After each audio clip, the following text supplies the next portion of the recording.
Hi, so my name is Sina Zuniga, and today we'll be talking about creative parenting, addressing parenting issues with foster and adopted children.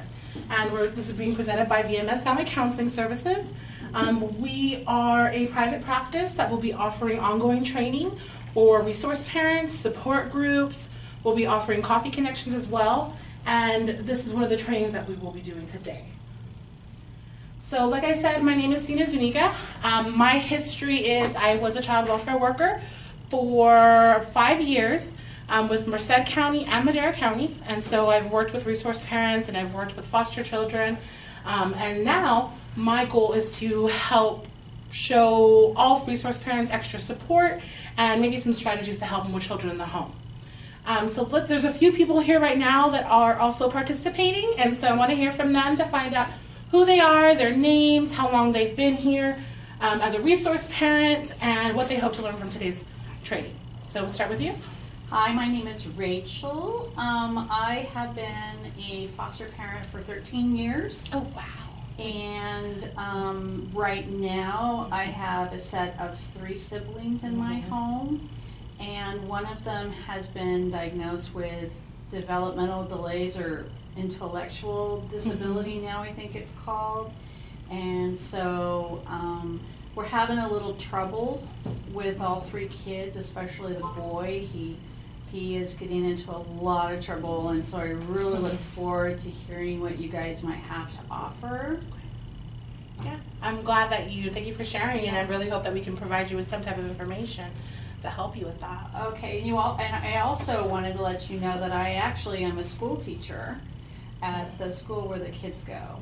Oh, really? So, that's yeah, awesome. Yeah, so it's a really good way to see what's going on both ends. And that really gives you an insight into, I don't know, were they there before they were placed with you? Yes, they were. Okay, so you have a connection to the teachers that know their history, have an idea of what they've been through in the past, even before they were in your care. Yeah, so that's and I know great, their parents great source too, of information. So I mean, I met them I before because there were issues and stuff. So. Yeah. I'm glad. So you're well-rounded. I guess so. Say that. But thank you. Thank you. Okay, and back there. Hi. Hi. My name is Erica, and I have been, resource parent, foster parent for like 20 years now. Oh, yeah. Lots of knowledge in here. I like that. Yeah, I've been around the block.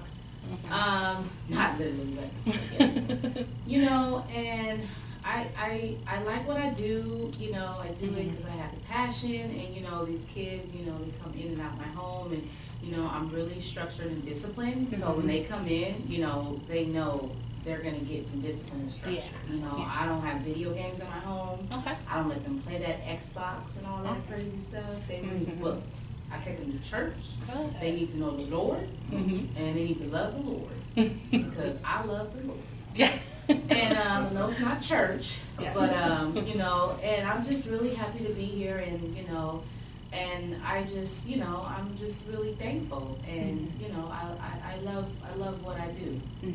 I'm glad. 20 years, yes, I could definitely see you have a passion for what you do, and you're really giving back to the community, and I really appreciate everything that you have been doing for 13, 20 years. That's amazing. So thank you for coming today, and I hope I can give you some type of extra information that maybe you don't know yet, since you've been doing this for quite a long time. So the gentleman in the back, please. Yeah, my name is Snapple Jackson. I've been a resource parent for a year. I actually have 2 kids in my home. One is very, let me just call it like it is, he's a thief. Okay. He's having troubles, keeping his hands, and, himself, and, stealing stuff. We had issues when he stole my wallet, it's another story. The second individual we have in there, he's very self-injurious behaviors. Okay. Punches and kick the walls. So I'm trying to learn some skills to kind of diffuse those 2 situations. So the reason why I'm in here to get some coping skills and to learn, different varieties, how to approach these type of behaviors, because the one, I can deal with him yelling and screaming and punching the wall, but stealing my wallet, and me being a foster parent for only a year is pretty challenging, and I'm kind of feeling burned out from that. And you know, and I'm really glad that you took the chance to become a foster parent. I really appreciate it. We need as many foster parents that we can get. And I can understand why there'd be some frustration with some of those behaviors. So what we'll be doing today is we'll be talking a little bit about those and kind of maybe coming up with a plan or some ideas of how to address those. I just have a question. Before we had to get our hours, we could get them kind of all in all together. And I'm just wondering, why was there a change, or is? Good question. Yes, no, definitely some clarification on that. So I know previously the vendor who had provided trainings before would do it all, I believe, lumped up in consecutive days, and so you can get all your hours in 1 week. Fresno County has actually requested that we have those spread out a little bit more. And the reasoning behind that is because we want you as resource parents to feel supported throughout the whole year. So by providing one specific training every month, it gives you an opportunity to be able to come throughout the year to get your hours and to also gain that extra support from us. So I don't know if you remember briefly earlier I talked about we have some support groups as well. So that's another opportunity to get training hours is by attending a support group. Oh, that's awesome. Yeah, and so all that really is just more support for you. Somewhere for you to be able to go and feel heard and be able to talk to other resource parents and get information, maybe something that they've done that helps with a particular behavior too. So overall, I believe the change to the structure of the trainings is ultimately a way to help support you better. So I know it seems it's rough right now, especially for those who maybe didn't plan on knowing that they were going to change and were planning on doing their hours last minute, but hopefully now, with the new structure and the other opportunities, you guys will feel a little bit more supported through your journey. Okay? Okay.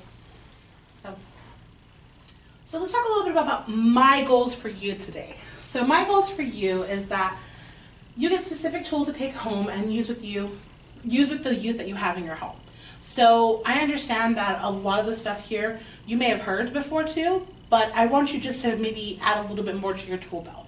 Maybe there's one little technique that you didn't know before and now maybe you can try it home as well. That you understand why the system, so the child welfare system, wants you to parent differently. So children who've come from hard places, children who are foster children, children who've been adopted, their experiences are a little bit different than children who haven't. And because of that, the system requires that we discipline them differently, and which we'll go a little bit more detail after that, but just so you guys have an understanding of why. To help you identify what your triggers are and what your hot buttons, everybody has them, there's certain things that really get to us. We want to be able to identify those and see how our reactions to those impacts the child's behaviors. Also that you feel heard. So this is another opportunity for you to be able to talk about the stuff that you've gone through, some frustrations you faced, some successes as well, things that went well with kids. We want to know about that as well. This is an outlet for you to be able to discuss that on top of a learning opportunity. And that you have an opportunity to ask questions and express your concerns about working with difficult behaviors. Okay? So your goal. So what I want you all to think of is think about maybe at least one or two behaviors that have been really difficult for you to manage or to deal with, either with the child that's in your home right now, a child that you've had in the past, or maybe some behaviors that kind of scare you and you're not quite sure how to deal with those. So I want you to think about that throughout this training, and then we'll have an opportunity later on to discuss those and kind of come up with a plan on how to deal with that. So our disclaimer for today's training, I kind of touched on it a little bit, but I just want to reiterate it, is I know a lot of the stuff here you guys probably heard before. They've probably been presented in your initial training as a foster parent. 20 years, 13 years, you've probably heard in other trainings as well. Totally understand that.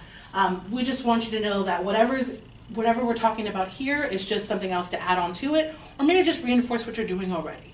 And it can also provide some type of insight into why what you're doing is working. So just understand that we know that a lot of this may be simple, and we know that you may have heard this, but we're just trying to provide any additional information that might be helpful to you.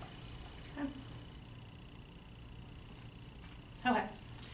So why do foster and adopted children have to be parented differently, and just discipline treated differently? It's because foster and adopted children may or may not have had rules in their home the way you have rules. So some kids who are in the foster care system may have came from a home where they literally were able to do whatever they wanted to do. And that may be because there wasn't a parent there active to care for them, or maybe the parent had other things that were preventing them from caring for their children, whether it was mental health issues, whether it was drug abuse. These children probably didn't have structure.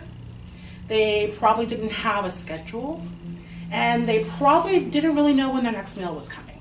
So these are the kids that we're working with. So understanding just with that kind of situation and coming to a home that's much more structured, it's going to be a little bit different to discipline them versus someone who's been raised in your home since they were a kid, since they were a baby.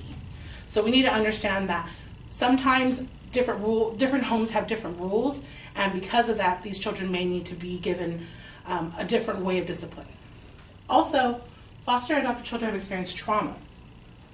A lot of the experiences that they've gone through either could be ongoing trauma or it could have been one traumatic event, but it still impacted them in a way to where it impacts their behaviors and how they respond to everyday things. So we need to understand why that is and how that works and then how to address it appropriately.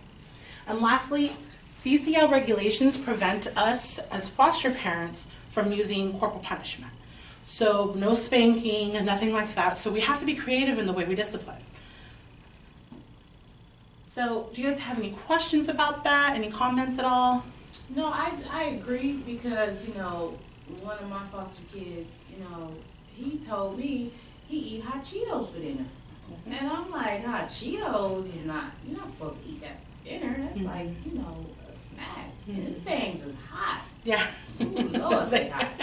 So I told him, no, like you have to eat, you know, vegetables mm-hmm. and, you know, I made meatloaf and I had mm-hmm. vegetables and mashed potatoes and he come telling me he don't want to eat it, he want to eat hot Cheetos. So, you know, he ended up eating a little bit of it, mm-hmm. you know, and I wrapped the rest up because I don't believe in wasting food, honey. Yeah. Oh, my child. Mm-mm. So I wrapped it up, put it in the refrigerator, because, you know, tomorrow I'm like, you can eat it for lunch. So, mm-hmm. you know, he go to bed, and something told me to go check his room. Mm-hmm. I go check his room, he got hot Cheetos all in the bed. And I just don't get it. But you're right, you know, the home that he come from, they just mm-hmm. let him do whatever. He didn't have to do no homework, no nothing. Mm-hmm. Yeah, and definitely it's a big culture shock for every kid. Going from every home is their own little culture. They have their schedule the way they do, the foods that they eat, the TV if they watch it or if they don't have TV at home. Every home is different. My home's different than your home. Mm-hmm. Your home's different from my home. So we got to understand just simple that way everybody's different, and it's a big change. I know if I were to probably go to any one of your houses and live there for a couple of weeks, I probably would feel out of place and think that I'm not used to this. Mm-hmm. Imagine a kid who's been through even worse. So yes, I'm glad that you recognize that and that's important. And we'll talk a little bit later about like the hoarding the food or keeping the food. So we'll go into more depth about that. But thank you for pointing that out. I appreciate it. So before we go into the strategies itself, we do mention trauma a lot, and I just kind of want to touch bases about that, what trauma is. So we have acute trauma and chronic trauma. So acute trauma is a single event that lasts for a limited period of time that results in like an extreme emotional response. Something that was really, it could be very scary, you could have had an injury because of it. An example that we have there is a car accident. So someone gets in a car accident, that's one traumatic event, an acute traumatic event. So we got to understand that some of our kids may have experienced that, but they also may have experienced chronic trauma. Chronic trauma is a child may experience many traumatic events, often for a long period of time. So this is the ongoing stuff. This is every day, mom's leaving them by themselves every night, and they don't know who's going to be there, they don't feel safe. That can be a chronic trauma. Every night they never had the sense of safety. Chronic trauma could be, you see the example right here, ongoing domestic violence in the home. So ongoing fighting, arguing on a regular basis. A child being exposed to that it can be viewed as a traumatic event and can cause some changes in the way their brain is wired. Do you guys have any other examples of what an acute or chronic trauma could be? Yeah, I think that the kids I have right now, I think that they've had chronic trauma of neglect. I think that they have been homeless most of their lives, and when they did have an apartment, they told me that they were evicted, and the kids have actually done the hoarding thing. I found a whole box, you know, the kind you buy at Costco, the box of ramen noodles, the whole thing. And I found it under one of the little boy's bed, because he's afraid. He told me that he was not going to have food because they often didn't have food. So, and his parents both did meth. So there's a lot of chronic there too, I guess. Yes, definitely.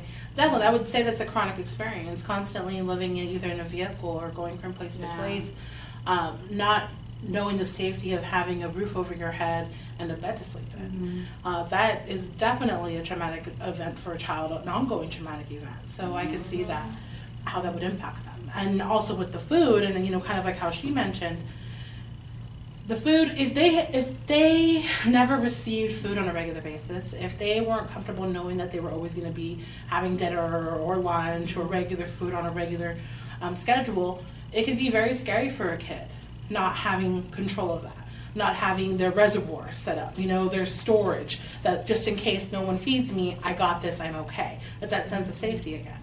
So we really want to consider that whenever they're starting to hoard, and we'll talk a little bit about how to deal with that, but that's part of the fact that the trauma they experienced of not getting fed on a regular basis. So thank you for that. I really appreciate your feedback. That's a good example of chronic trauma. So the way trauma affects the brain. So exposure to trauma causes the brain to develop in a way that will help the child live in a dangerous world. Okay, so their brain, because of the trauma they experience, especially the chronic trauma, it's wired to see the world as a dangerous place and live by those rules. So they're constantly on alert, they're hypervigilant, they're watching out, looking at their surroundings, seeing what's going on. They never feel safe because they're expecting something bad to happen. In addition, they're quick to react to threats. So when I say threats, obviously real threats, it could be a dog coming at you that's going to bite you. Obviously that's a real threat. Or it could be a dog that's wagging its tail, standing there looking very happy, but based on your own traumatic experience, you see that as a threat. Excuse me, sir? When is the county going to provide us with trainings to help us deal with these type of behaviors? You know, just case in point, one of my kiddos, you know, I was driving and he just started to punch me in the back of my head while I was driving, and I went to grab his wrist, but then, you know, they saying that the staples will come out because I had violated his rights. You know, where is our rights in all of this? You know, we need to clarify a lot of this stuff, because I agree with what you're saying, but we're not trained to adequately deal with these type of behaviors. You know, you got an individual kid punching me and I can't touch him. You know, that's kind of backwards. You know, I'm old school, so what's your thinking on that? You know? Yeah, you know, I definitely see your concern. Obviously, for me, it's safety is what's important. Your safety, the child's safety, especially if you're driving in a vehicle and you're getting distracted that way, everybody could get hurt by that. So I can see where there would be frustration and where you're trying to make the situation safe, but it's seen as you violating a right. So I completely agree. I can see how frustrating that could be. We do have organizations. We have the Foster Parent Association. They are a good resource for you to go to and maybe voice your concerns and these issues that need to be mitigated with the county themselves and their policies, and to try to incorporate some type of understanding of what's appropriate and what's not. Because obviously in that situation, you're looking, you saw a quick threat. You were reacting to that situation.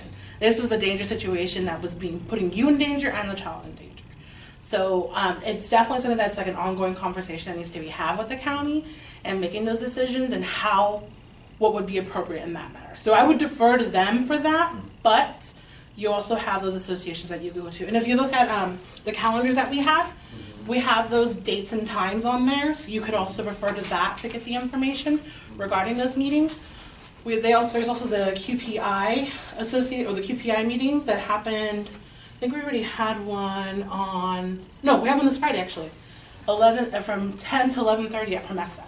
So that's another opportunity that you maybe want to go to, maybe connect with some other foster parents, maybe connect with Fresno County, get an idea. So I would just look into those for now. But definitely would need to be a change in some considerations. And a case-by-case stuff. Obviously, it was a dangerous situation you were in. We want to make sure that you and the child are safe. So I can understand why you would take that stance to stop them from hurting you at that moment. Did I answer your question? Okay.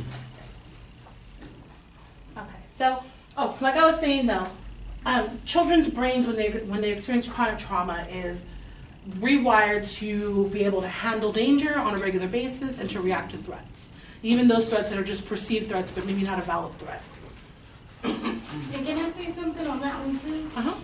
The last slide, I had a brother and sister, and the brother was very protective of his sister, and so the county, they don't like for the brother and sister to sleep in the same, they can't sleep in the same bed, and so every night I would have to stand by the door to make sure that the brother went in his room and the sister went in her room, because honey, I got a big old house. I got a big old house. So, I had to make sure, and so one night I was just too tired, and I went to sleep, and then I got up in the middle of the night, to get some water, and I went to go check on them, and I noticed that they were sleeping in the same bed.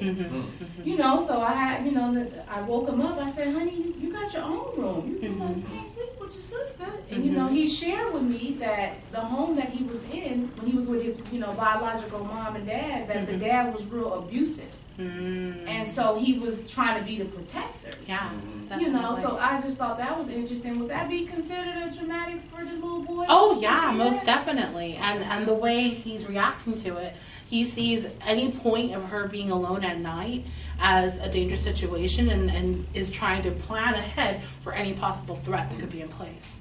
So with that particular situation, I would definitely look at looking at other alternatives for him to still get that sense of safety, that his sister is safe and he's safe. Maybe a baby monitor that she could have by her bed and that he could have on his, so he can hear her every step of the way, that she's okay, but not necessarily be in the same bed. So kids they have a difficult time when we take away their strategies to feel safe, because we're not giving them anything else to replace that. And so that's a strategy that he's using to make sure that he and his sister are safe. So rather than just saying, stop it, that we're not gonna do that anymore, we need to give him something else to make him feel like he can still have that sense of safety. And that wasn't in his file either. Yeah. That information was not in that file. And a lot of it's not. Sometimes social workers, they go from case to case, they may not know all those details, and sometimes in that situation you may not know until you're caring for them overnight. If you're just picking them up and putting them into a foster home, but you didn't actually stay with them all night long, you're not going to know that that's something that's really important to them. So it's good that you notice that, and hopefully if they leave your home at any point, are they still with you right now? They still with me, and they doing good. Okay, so if they ever leave your home at any point, if it's not back with their parents, whoever it's going to be, you want to make sure that they're aware of that as well. Okay. So we're going to talk a little bit about brain development, and very basic. We're not going all into deep detail about it. We actually talk a little bit more next month in our other training about trauma and brain development in more detail, so feel free to attend or see that training as well. But for today's training, we're just going to talk about the brain in regards to the upstairs and the downstairs brain. So this part of the brain is what we call the downstairs brain, and it's the primitive brain. So it's the part of the brain that's actually well developed from infancy. It's already there. It's the part that tells your heart to beat. It tells your lungs to breathe. It's where those reflexes, those rooting reflexes happen for babies, where they move towards something touching their cheek because they're looking for food. It's them learning, I need to cry because I'm hungry. That's how we get a response. So all that right there is already developed at a very young age. The upstairs brain, however, is the more complex. Rational thought, planning, abstract thinking. This is where people make good decisions because this is developed. This, however, isn't fully developed until your mid-20s. So when it comes to kids, we got to understand that throughout their childhood, it's under construction. So if we expect kids to make good choices on a regular basis, or plan ahead, or be able to think things rationally, we're expecting a little bit more than they're capable of doing. Because it's still under construction, they can still tap into it, but just not as well as when it's fully developed. So we need to understand that when it comes with kids, just in general. Anybody have any questions about that? No? Okay. So the way the upstairs brain develops is through connections. Connections form through caregiver interactions. So as a baby, you start off with your caregiver, whether it's your mother or your father or both. They're holding you, they're hugging you, they're loving you, they're looking into your eyes, they're goo-goo-guying after you, they're doing all kinds of interactions. All those interactions help develop pathways within the brain to help develop that upstairs brain. Also with those connections, you learn as an infant, if I cry, someone comes and feeds me. So that right there is only reinforced if someone does come and feed you when you cry. Now a lot of the kids that we have in care may not have gotten that same type of response. They may have cried, but no one came. Or they came occasionally, which happens a lot, the inconsistency. So the connections that are being reinforced in their brain are the connections that are saying, I cry, I can't count on someone coming. If I cry, it's not worth anything because nothing's going to happen. So when we get kids in care, a lot of times, those are the connections that are already developed. Those are the ones that are strong, are the ones where they don't have a trusting relationship in their caregiver, or they don't trust that others can care for them or help take care of them. They may feel that they're on it on their own, and they're the ones that have to make sure it happens. So what we got to do as foster parents is try to show them differently. We have to help rebuild those other connections that say that we can trust in someone to care for us, that we can trust in someone to meet our needs, and help develop that brain and reinforce those pathways that indicate that so they can have healthy relationships with other people. Why did they move away from the term foster parents and switch it to resource parents? The reason why they switched to resource parents is it's a whole way of thinking. So there's the continuum care reform that they have in effect now in California. They're trying to change the way we do things, because the way we've been doing things hasn't been working. There's been a lot of kids that are raised by the system, and the system wasn't created to raise them. So when they say resource parent, what their goal actually down the line is to make you guys an actual resource for the parents too. You're going to be a resource for the child and a resource for the parent. They have down the line would like parents to learn from you what kind of things work with children. How can you manage these behaviors? You're going to be that expert that can help teach them those things. So that's part of the reason why they're changing it to resource parent, because you guys are a resource. Think about 13 years, 20 years, even with your 1 year of experience. We have a wealth of knowledge that would benefit any family, correct? Mm-hmm. Okay. So we're going to talk here a little bit about, this is the last thing about the brain, but I just want to touch on this so we have an idea of what's going on with our kids. So we have the healthy brain and we have the abused brain, or the neglected brain. What do you guys see that's going on here? What are the differences between the two? One is darker. Yeah, black, missing spots. Mm-hmm. Good observation. So, if you see in this little chart, it's kind of hard to see it from far away. Red is the most active, yellow is the next active, and green is also active. The dark spots and the purple spots are like either no activity or very, very little activity. So if you look at the two different brains, you see this, and sorry, I didn't say this earlier, but it's a 2-year-old. Mm-hmm. Oh, wow. So this is a healthy 2-year-old brain. Look at all that activity that's going on. Yeah. They got stuff firing off all over the place. And right here too, these are the temporal lobes. These are the two areas that help regulate emotion. So on this little 2-year-old, they got a lot of activity going on. They're learning, they're figuring it out. This 2-year-old, however, there's not a lot going on there. So knowing what's going on here and that this is the area for emotional regulation, do you think this 2-year-old's capable of regulating their emotions? No, they can't be if they're those black spots. They're physically incapable. This is a physical change that happened to this kid.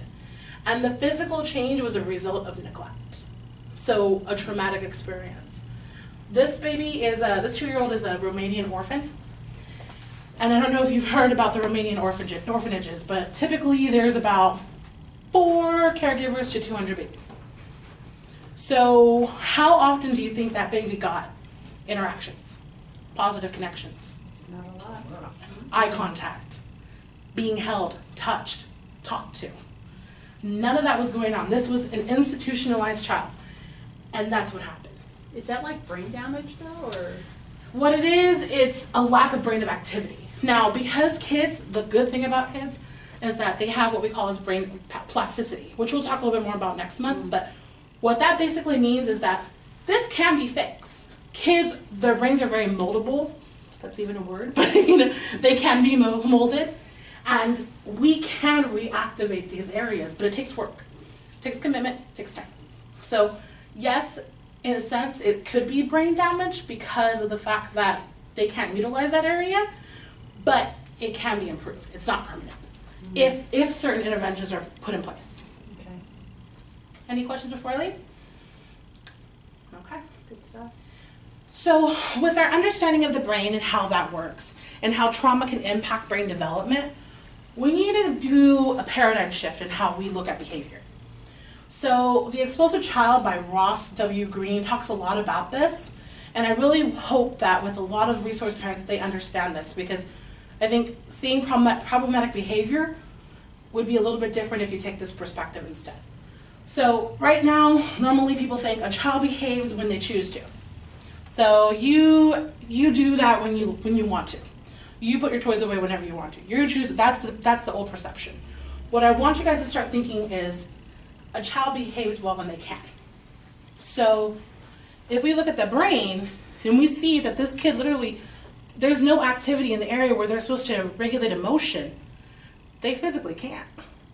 So if we're expecting that from them, we're expecting something that they physically can't do. So if you think about it in that way, how different is your reaction to the fact that they threw a tantrum on the floor? If they physically can't regulate their emotions and they're on the floor kicking and screaming, you understand then, hey, there's something going on physically in their brain, they don't get it. It's a little less frustrating when you look at it from that perspective. This is a little bit more about that. So shifting the paradigm. A child who tantrums wants to ruin your day. That's going to be our old way of thinking. Now we want to think a child who tantrums must really be struggling to express themselves. They don't know how to express what's going on, or they don't even know what they're feeling. They just know they don't like it. A child who lies wants to try to manipulate you. Or a child who lies must be really having a difficult time being who they are. They're having a hard time being who they are, that they feel that they need to lie to you in order to present a better them. A child who hits other children wants to cause you to be frustrated. A child who hits other children must really be struggling to express themselves. You'll notice with just in normal development, really young children, 1, maybe 2 years old, they tend to hit more. They express by hitting. You took their toy? No, I don't want to do that. You're taking them out, you're moving them to another room? No, I don't want to do that. They hit. When we think about developmental-wise, even if we have a 6 or 7-year-old that we expect to know to be able to express themselves, if they experience trauma or if they have the little brain activity that's going on, they're back to like a 1 or 2-year-old when it comes to expressing themselves. So if they hit, we're looking at it, hey, they physically don't know how to express themselves, just like a 1 or 2-year-old. Developmentally, they're back at that age, and that's how they're trying to express themselves, yes. But how can you say that a child who tantrums wants to try, a child who tantrums must really be struggling to express themselves? How do you tell the difference? Because sometimes I can't see the difference. Yeah. And sometimes how do I know that, this child is So tantruming? there's 2 different kinds of tantrums I would like to touch on, and there's what I would call the upstairs brain tantrum and the downstairs brain tantrum. So the upstairs brain tantrum is a tantrum that they actually choose to do. That's a different one, So this one is, I want that toy. No, you can't have that toy. I want that toy now. Those kind of tantrums versus a downstairs tantrum, which is they're completely out of control. They can't control their body movements. They're slamming their head on the floor. They look very different. Okay. There's the calculated tantrum where they're trying to manipulate to get their way, and then there's the downstairs tantrum where they have no control of their senses anymore, or their body. And any point to try to intervene causes more destruction. With the upstairs tantrum, if you recognize that one, if you see it's because it's a reaction to manipulate and to try to get something, if you provide consequences for their behavior, they should be able to curb that. And even if they don't curb it, you still need to follow through with the consequences. With those downstairs brain ones, they don't hear it. It will make it worse. It's a complete shut off. So they look completely different. Okay. So just kind of, and also a lot of that's also knowing your kid. Knowing what your kid, knowing your kid's tantrums. Kids have different tantrums. And recognizing what was going on at the time when it happened. So a lot of observation comes into play as well. So what else impacts the child's ability to control their behaviors? So let's look at mental illness. So a lot of kids that we get in care may have mental illness, whether that's diagnosed or not diagnosed. That mental illness keeps them from being able to manage their behaviors. And sometimes they'll have more problematic behaviors. Sir? How does culture play on that? Culture play on mental illness? Like, culturally, or, So, see, like, different types of, wouldn't that affect that in some sense? so culture play on their behavior or play on mental illness? Both. Both? Okay. I So don't understand it, so I'm trying to. yeah, so culture, it'll definitely, there's a big impact on it because some cultures don't recognize mental illness. Some cultures may see, they don't really know that there's anything such like a DSM-5 or anything like that. They don't believe in that stuff. Some cultures may feel that it's a spirit making them act that way. Some cultures may feel that someone can handle it, they can fix it themselves. So there is a lot of differences in cultures. For us as resource parents, when we get a kid in our home, if we're recognizing what's going on, then I would definitely talk to the social worker and let them know that you want them to get a mental health assessment, and now with KDA we actually require it. But also bring in the family with that. Have the social worker bring them in to explain to them and get their buy-in, understanding that their culture may not necessarily see that as a problem.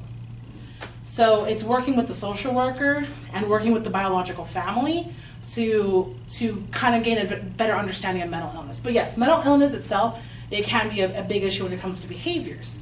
And so working with the social worker, working with the family, working with the kid to kind of figure all that out. Physical concerns. So when we talk about physical concerns, I'm talking about this kid's hungry, this kid's tired, this kid's hot. With the heat, summer heat, we get a lot of hot kids. So those are the things that we need to consider. Are they too tired to be able to keep themselves from tantruming?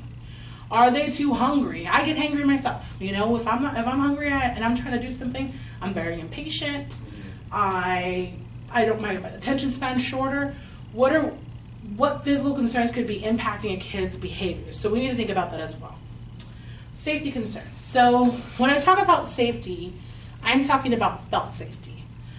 So a kid may be in your home, they have everything they need, a bed, roof over their head, food is in their belly, they know you're not going to hurt them, but ultimately, even though the environment itself is safe, they may not feel safe.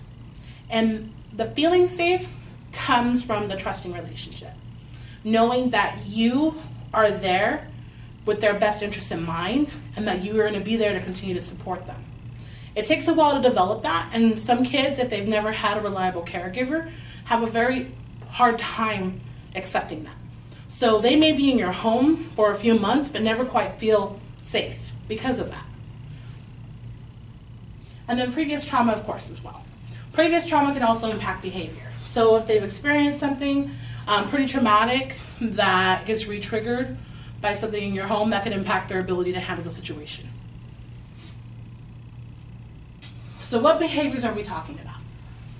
So we're talking about both acting out behaviors and acting in behaviors. So acting out behaviors tend to be the behaviors that resource parents notice the most. Those are the yelling, the screaming, the tantrums, the lying, the manipulating, the destruction of property. That's what they're doing to the outside world. So that's why we tend to notice it more. The acting in behaviors are those behaviors that they do with themselves. So either cutting, a lot of adolescents you'll notice they're starting to cut. Cutting's actually really prevalent with those that experience sexual abuse as well. Eating disorders could be from a picky eater to now they're having an eating disorder. Now they don't want to eat at all. Or withdrawing. A lot of kids do this and we don't notice it. They may just become very withdrawn to themselves, only want to stay in their room. You may see it as, this kid's behaving great, we never have any problems, he does everything he's supposed to do, but he's really withdrawn, and we typically don't notice these until it's gone so far where now we're getting a 5150 hold, or we're having a major incident happen because of it. So we need to be aware of all different types of behaviors, and all different types of behaviors need to be addressed.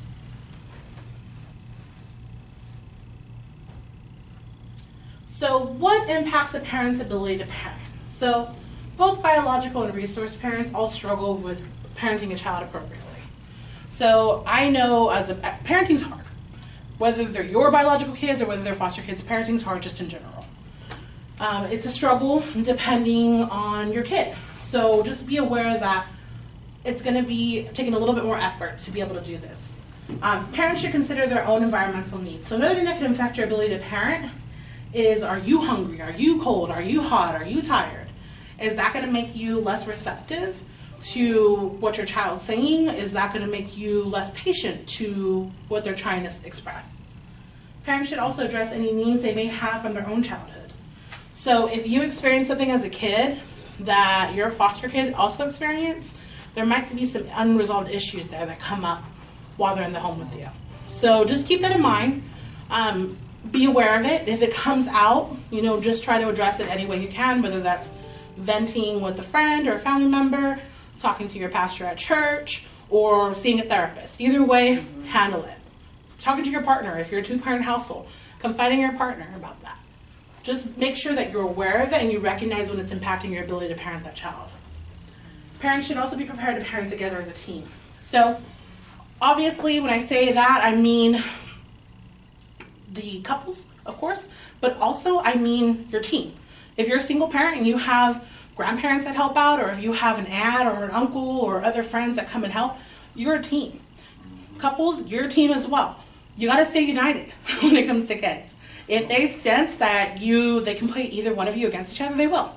That's just kids' natures. They know how to get their way. They figure out how to do it. So you got to stay united. If there's a disagreement in a parenting issue, talk about it away from the children when they don't know what's going on. Try to stay united when you're around them. Talk to your support system. Let them know this is how things are done so that they can follow through when you're not there. And then everybody has different parenting styles as well. That can affect the way you parent children. Let's see here. So what are my hot button issues? So this is what I want to know from you guys. Everybody has hot button issues. Certain things that make you literally flip your lid. That maybe you have to take a step back and calm down before you address it. So let's talk with you. Well, my hot button issue, since I've been doing this a long time, it's kind of hard to say what's specifically a hot button issue. But I think that for me, it would be the tantrums. I think it's not that it's a hot button issue, but sometimes the tantrums can get really violent. And as a resource parent, you can't do anything if they do get violent. And I've been hit, and one time a kid was trying to climb on the bookcase and got mad when I stopped her, and so she just pushed it and it fell on top of me. I mean, it was just scary. And she's only 8 years old. Another time, a 6-year-old pulled a knife on me from the kitchen, and then went running down the hall towards my son, who was the same age. So I guess it's not really a hot button, it's more of a scare button. I don't know, but a lot of times, sometimes our hot buttons are connected to fear. The fear for your safety, the fear for the child's safety. A lot of that could be connected, and understanding your child and understanding if they grab knives, definitely being aware after that to hide the knife so they can't get to it. That is a very scary experience. But then I have to decide, is my family safe? And even though I don't want to, sometimes I've actually had to do a 7-day notice, and it's for the benefit of my family. And, you know, even though I feel bad about it, and I'm hoping that this new resource idea would work, that we have better support, and the group, I gotta tell you, what did you call it, the group? Support group. Support group sounds really good. Yeah, so far the people that have done them have talked really well about them, that they really enjoy them, and the coffee connections as well. So that's another opportunity to come in. But I completely understand what you're saying about the safety. If you fear for your safety and the safety of your family, of course, that's always going to come first. But if there's ways that you can implement to try to keep safe, make things safe, of course, you know, do that. And we're here for that as well to help you.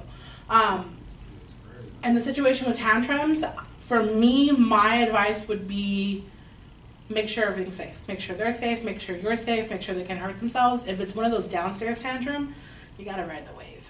You kind of have to let it go. As long as they're safe. Obviously, bookshelves falling down, not a safe situation, a little bit scary. But if you can get them in an area where, or move everything out of the way to where they can't hurt themselves or others, then do that until you ride the wave. Now, addressing, a lot of times tantrums, all these behaviors actually are a result of them trying to get some type of need met. So figuring out what that need is, and then meeting that need is important in order to address the behavior. And then try to prevent it in the future if you can. So tantrums, a lot of it's preventative too. So we'll talk a little bit more about this specifically. For me, you know, my hot button is lying. You know, I had a little boy in my house, he was 10, and he called my biological son the N-word.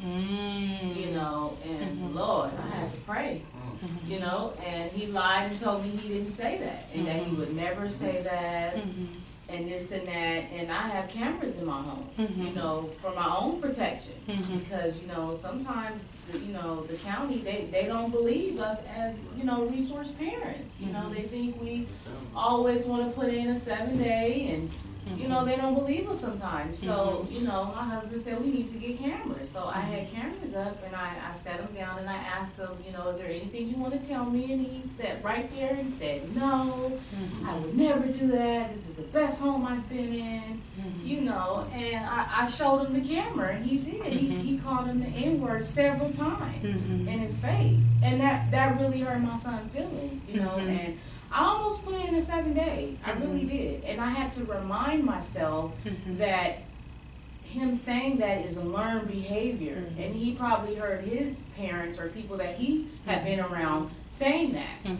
So I had to learn to control my hot button. But Yeah. that word is very disrespectful in the African American community. You know, so it's like there was 2 hot buttons it going was, on there. girl, There was one, Lord. saying the word, and 2 was lying about it. And I had to call my pastor. And I had to pray with him. But, That's good to use your support system to help you out during that time. Man. So with that situation, with the lying, a lot of times kids, I mean, honestly, that situation itself, I could see why he lied. That's scary to admit the fact that you said that. Because, especially to your face.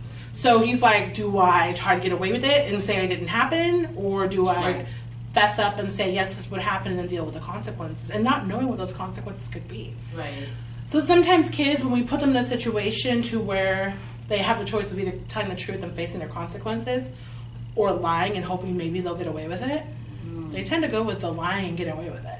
Because that's a super scary part to be in. I mean, I know someone calling me out, I'd be like, okay, let's figure this out. So I think with that situation, obviously the word, we need to deal with that too separately, but with the lying, you already knew that he said it.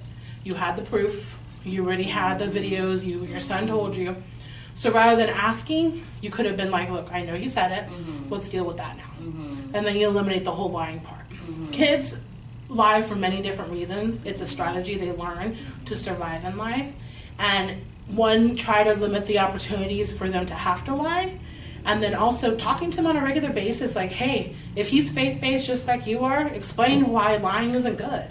Not even just when you catch him, but just on a regular basis having that conversation, like, hey, if you're open with me and honest with me, we can work at this.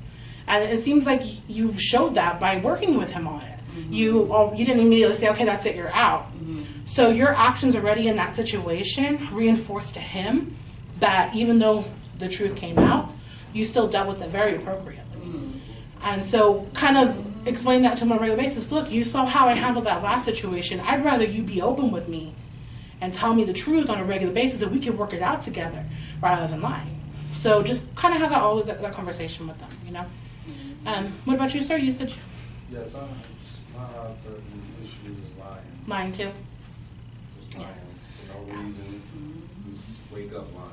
I ain't even ask you a question you're already lying about. You know, it's just, you're assuming. You know, a little boy said he didn't steal my wallet. Like, you know, young lady, we got cameras in the house too. And he stated he didn't steal it. He lied right in my face. So, you know, he's a habitual liar. You know, he just lie about the stupidest things. So the other lies that he's doing, what are those typically? What are those about? You know, just, you know, touching items, again, that's a big one. You know, saying he gonna be at a place and he's never there. You know, like he said he needed extra help in school. We got him tutors. Go pick him up. He's not even at the school. Where was he at? He said he was at school. So I come and find out he at the park with his friends. So little stuff like that, you know, the trust is big in our household. And, you know, it's hard to trust this little kid, you know, but he just lies, you know, just a lie. I know he came from a really bad, you know, background, and his mom and his dad was very abusive towards him, but, you know, we provided him a safe place in a home, and So I know you made the point right now that his mom and his dad were very abusive to him. One of his ways to survive was probably lying, and it became so on a need basis that it became habitual for him. So if every time he did something bad and they beat him senseless because of it, I would lie too. That's a scary thing. You know, you learn to try to, maybe sometimes he got away with it and didn't get hit that time. Maybe every time he did. But that was a learned strategy that he gained in order to survive in the environment that he was in. And it's a difficult one to break because he has to have that sense of safety with you in the home before he's willing to let go of that. And so I'm sure with every kid, any foster kid in a new home, it's hard for them to get that sense because it's a new place, it's a new home. Well, we provide him a safe home. You know, he has his own room, so, you know, we're giving him things that he never experienced. You know, with my wife, we love him like he's our own. We don't treat him any differently than our biological kid. Just, you know, when you provide him those needs for that child, y'all don't understand why he has to continue to lie. Yeah. And I get what you're saying is, you know, but, you know, I'm old school, you know. And you lying about nothing, you know, you wake up lying. I ain't even asked you a question, you already lying. You know? Yeah, I can So, see you how know, it's to me, frustrating. It's just frustrating, and I really appreciate your feedback on that. It makes sense. Yeah, and we'll talk a little bit. There's some other strategies that we could use, and I mean, obviously, a lot of this you can try to work with the kids on that, but we also gotta think about good fits for our home. So sometimes a child may not be a good fit for your home; they may be a good fit for another home. You know, and I would always encourage to try to work with them as much as possible, but we also got to understand our limitations too. So, normally at this point we would do a break.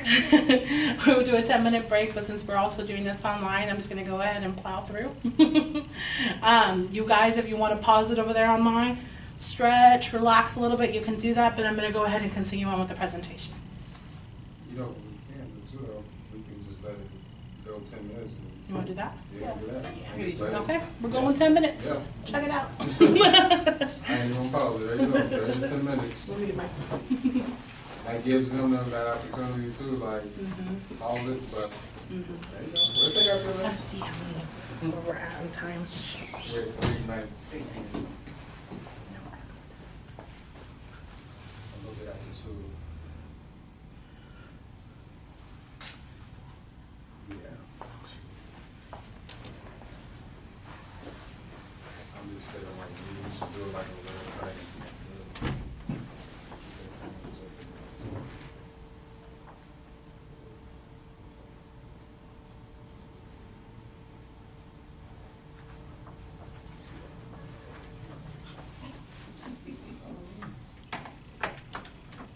So we'll bring it back at 3:29.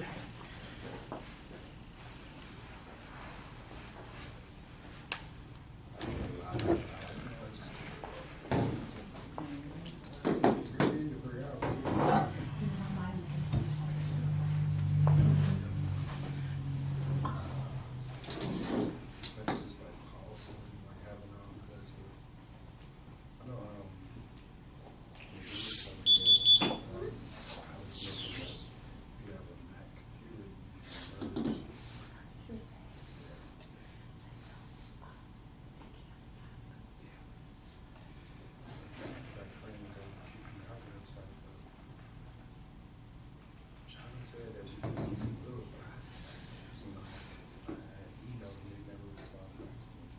Putting out training on the websites, because that'd be a good thing too, a lot of help.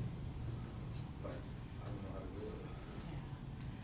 I'll have to find that out because. Because I'm looking on everything, like, there's no way we could around and say,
for everybody. Because for our program, that's something I put in my evaluation, that I would like to see more staff appreciation days. I would like to see us recognize staff on their birthdays, et cetera. So, and she was saying, well, we kind of do that already. We have our staff appreciation, summer party and our winter party, and then You know, when Alex was growing up every weekend when we had the little girls, she was talking about like doing, like we'd be coming and doing like a whole day of like team building stuff. Maybe something like that. I would love to do that equine therapy again. That was so awesome that we did over at Fresno State. They offer it there, where it was a team building. It was just amazing to work. We didn't ride horses. It was, we had to work as a team. It was such an awesome experience. Yeah. So like maybe something like that. It would still be appreciated. Is that free? I don't know about that. Is it free? I don't know how much it was. I don't think it was very much because it was the students there was one teacher there, but it was students that were helping us with the horses. So we could do that. Like, we're not Patterson, also we made like day of it, like on Friday or something. With hearing office, since Fridays tend not to have a lot of stuff if we on it. Yeah. And then we can do stuff all day, fun games or Maybe like fun days. Yeah. Spa day. I'm always down for spa day, but. We used to have a massage therapist come in, and we had wax dip our hands. We did do I that. need to get the EPU budget down. Okay. Oh, I know. Tell them to send some money over there. So, no, that's not. we started at like 2. Yeah, Fresno County, they need to come. I'd rather get the bonus. We started at 2. What time do you think? 2:15 to 30? A little bit like 2, I want to say like, it's close to 2:10 when we start. Okay, good.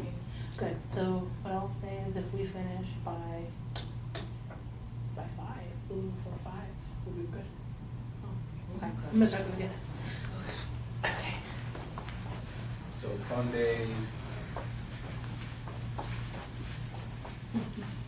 Okay, so back from break. That's good here. So what I'm going to play next is a video in regards to, it's TBRI, trust-based relational intervention. I always get to know what what the acronym means. And so this is Karen Purvis. She is the founder of this type of intervention. And it works really well. It's geared towards foster and adopted children that have come from hard places. So she touches on some techniques, things to do to address problematic behavior. And in addition, this is actually a bunch of snippets from a longer video. And we also have videos here regarding TBRI in our resource family library. So if you ever want to check those out too, we have those available. So I'm going to go and start this video. Do you have the remote for volume? Yes. Okay. Make sure.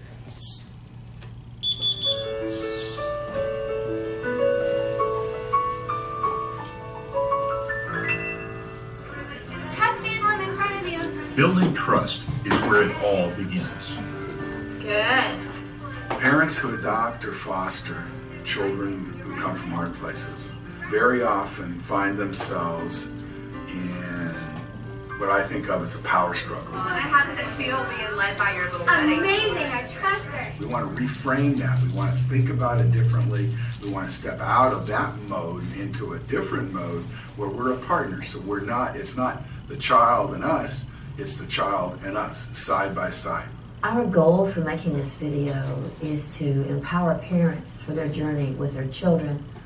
We want all parents to know that there's great hope for every child, but we have to know how to respond to the children's behaviors.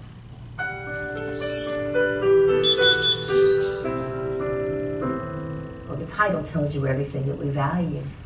TBRI, Trust-Based Relational Intervention, has at its core building a tuned, trusting relationship with our child. It has 3 sets of principles, and they deal with and look at the child as a whole. Can you open this for me, please? We empower, the bodies of the children. As the kids won't know what a sweetheart you have. We connect to the little spirits of the children. And then we have a great set of principles that are called correcting principles. Can you ask, not tell, Mama? Say, could I please have my fireball back? And in these principles, we help parents learn how to redirect their child's behavior while still being deeply connected, while still being deeply empowering. Our kids have experienced what I would call relationship-based traumas. They've been abandoned, they've been neglected, they've been abused, they've been institutionalized. Problems that are formed in the context of relationships can only be healed in the context of relationships. I love you. No. The relationship is the focus. The relationship is the context. Without the relationship, we can make no progress whatsoever. So that has to be the focus, the central focus of what we do. And relationships are based on trust. Want to try it? What we're asking children to do is give up strategies. These are the strategies that they've lived with their entire life, and they've survived. Good job. Okay? And we're asking them to give those strategies up for new strategies. Well, why would they do that if they don't trust us? So that trust has got to be the foundation for real change. These are right here. And that trust is based upon not perfection in us as parents, but in our wanting what's best for that child. There you go. That's where the trust is going to come from. And our being available to that child when they need us. Who's your buddy right now? Either me or Mom, okay? Okay. All right. Can I do this by myself? Just as we ask children to give up their old control strategies, Is that good? you may need to give up some of your old ways of Do parenting. all these points. When done consistently, TBRI can deepen and enrich your relationship with your child. But be forewarned, it will take lots of time and energy, especially in the beginning. Good job, Dustin. I had a call a couple of years ago from a mother, and she said, can I please just talk to you for 5 minutes? And I said, sure. And she said, I've been studying your principles, and I've been reading your book, and I'm doing it, and I'm just plumb exhausted. And I said, wow, that's what we call investment parenting. Mark this one right here. Parenting this way is not easy. It's hard. It's demanding. Have I already answered it, Yes. Dustin? Guess what? So, It takes everything that you are. There is not a quick fix. This is a marathon. Just a little line here and a little line there. Remember that some of the best parenting advice for typical kids just doesn't work on children with histories of trauma. So give yourself credit for trying a different approach and stretching beyond your comfort zone.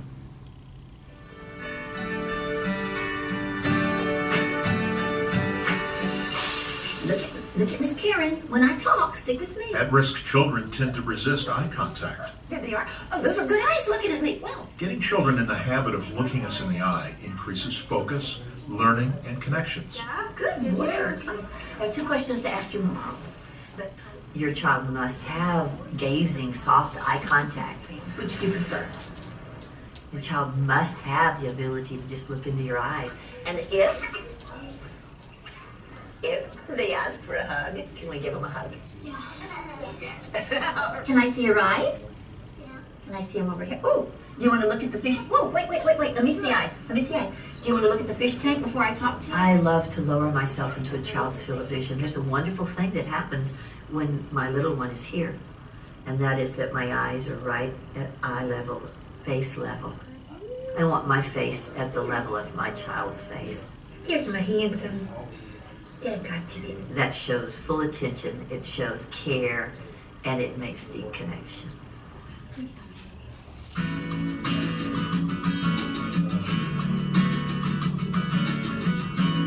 I want you to write one thing that you've learned at camp, like show respect, stick together, have fun, no hurts. Scripts are a handy and playful way to redirect your child and stop violent outbursts before they begin. One primary tool that we use in helping the children learn new behaviors is what we call scripts. They're just simply short phrases that have great meaning. Good eyes. Good asking. Thank you. It's a vocabulary that honors relationships and honors a particular way of being with other people. Gentle and kind, Abby. Let's try it again. That's very direct, very simple, and very straightforward. Thank you. That was nice. Remembering again that our kids have usually trouble processing many words, so very short phrases can help our children learn to self-regulate, to modulate, and to come back online. All right, 3 rules for Miss Karen's group. Stick. No. Have. Woo, woo-hoo. Because our goal is to help teach the children the things they never learned. That social skills, the ability to get along with others, to negotiate, to be able to play with other children, to be able to be compliant with adults, that comes from a long history of social interaction with competent adults. And our kids simply haven't had those experiences. They haven't had those opportunities to learn. If you practice scripts with your child consistently during calm and good times, they'll work when you need them the most, during emotional crises.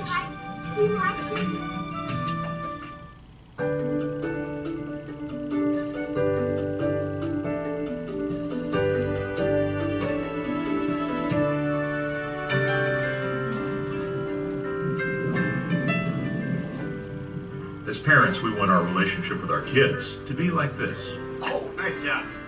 Here we go, ready? No, I'm going to turn it in. But most likely you're watching this video because your experience too often looks like this. In this chapter, we'll walk you through some real-life situations and explain what we did and why, to not only get compliance, but to enhance the relationship. As you learned in Chapter 6, the ideal way to respond to a child acting up is to be immediate, direct, efficient, action-based, and leveled at the behavior, not the child. To help you think more deeply about what it means to be efficient, we developed what we call levels of response, a stair-stepped approach to defiance. So levels of response means I identify the level of risk and danger and I respond appropriately. And this is part of being efficient, a measured response in our ideal response. Now the discussion is over. Put one of them back, please. Efficient also means use the least words, the least firmness that you can possibly use and get an effective redirection. Okay, now I want you to redo that and put it back in there nicely. Just grab one and put it back in. How do you know how much is enough? That's the tricky part. It mostly depends on your ability to quickly size up and be in sync with your child's physical and emotional needs. Developmental psychologists like Dr. Purvis call it attunement.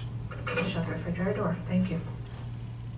In the developmental sciences, there's actually a rule of thumb or a heuristic that says give 6 forms of praise to every correction. So if you keep that equation in mind, you might find it turns the tables on your communication with your child. He gave her advice and there wasn't fighting. Well, good job. Yeah, good job. So you started the day brilliantly. That's good. How about you, sweetie? Although I'm working on behavioral issues, everything that we do is embedded in this child knowing their preciousness. And so I keep a mirror close by. Here, look at here. I want to show you something. Look at this. Look at that sweet girl. Is that a beautiful child? Look at this face. Is that a great kid? Yeah. Oh, you like that girl? I kissed myself. Did you kiss yourself? Because you're so cute. Is that a precious? Oh yeah, look how precious is that girl. I kissed my face. You did, didn't you? This is a beautiful child. Me. It's Chloe. All children need to know that they're precious and that they're unique and that they're special. I was very proud of you. Ooh, nice work. But a child who's come from a hard place needs to know it more desperately. See you later. Bye, Mommy. Bye, Alex.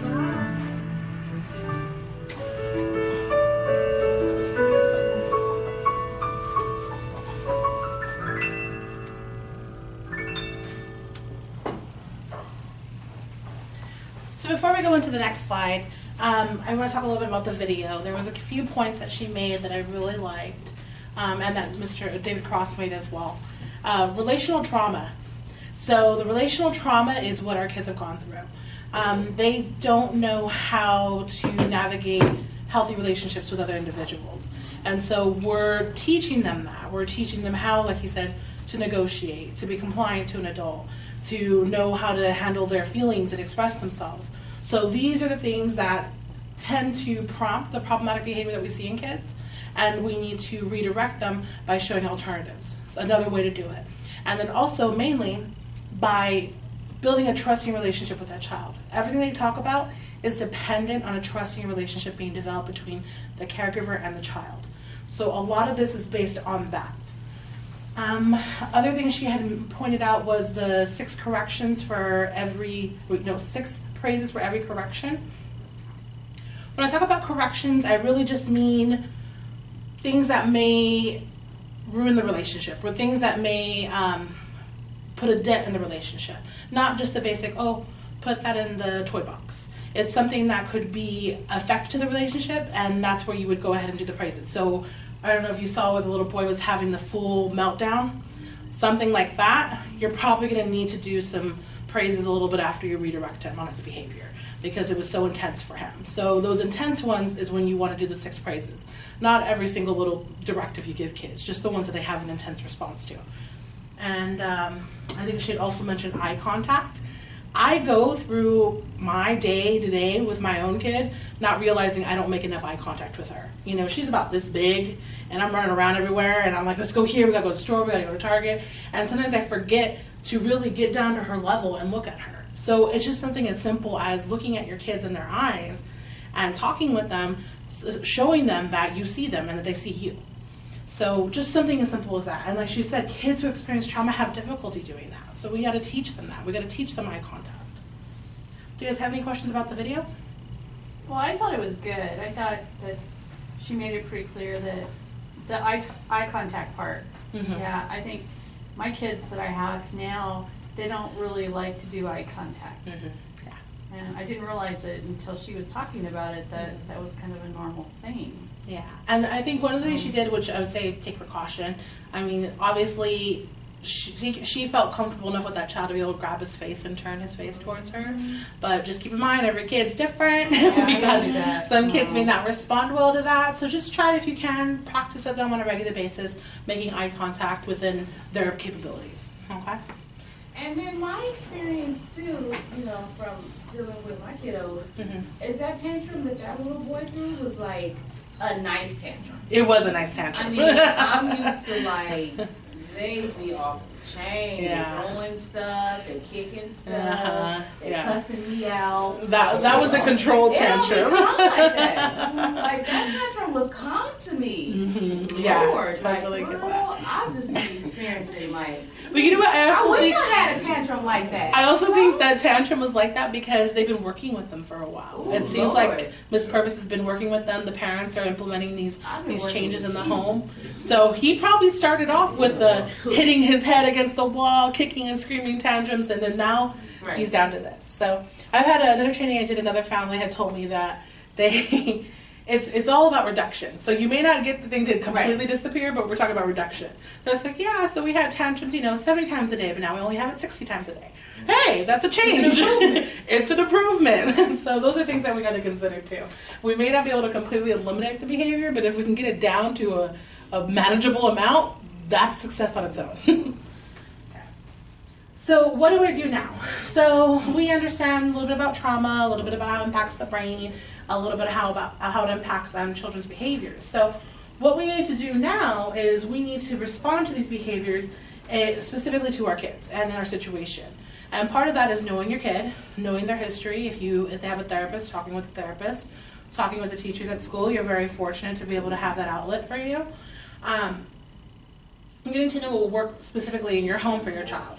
Also consider getting specific parenting support regarding your child. Once again, from the therapist, we offer support groups as well. You can come to the support groups to get other ideas. We also offer parent coaching in the home. It's about an 8-week course.